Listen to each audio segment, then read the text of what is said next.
ওপর আস্থাশীল, অর্থাৎ যদি কোনো ভোট হয় 57% মানুষ বাংলাদেশ আওয়ামী লীগে ভোট দেবে। সেই বাংলাদেশ আওয়ামী লীগের কোনো প্রতিনিধি এই জাতীয় ঐক্যের ডাকে ছিল না। বাংলাদেশের তৃতীয় বৃহত্তম রাজনৈতিক দল জাতীয় পার্টির কোনো প্রতিনিধি এই জাতীয় ঐক্যের মিটিংয়ে ছিল না। নিবন্ধিত রাজনৈতিক দল 48টির মধ্যে অনলি 17টি রাজনৈতিক দল এই জাতীয় ঐক্যের মিটিংয়ে অংশগ্রহণ করেছে।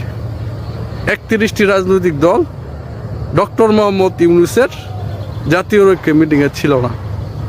এখন সম্মানিত ভিউয়ার্স, আপনারাই বোঝেন, আপনাদের কাছে প্রশ্ন রাখতে চাই, ডক্টর মোহাম্মদ ইউনূসের জাতীয় ঐক্যের সফলতা কত পাচ্ছেন? ধন্যবাদ সবাইকে। আসসালামু আলাইকুম।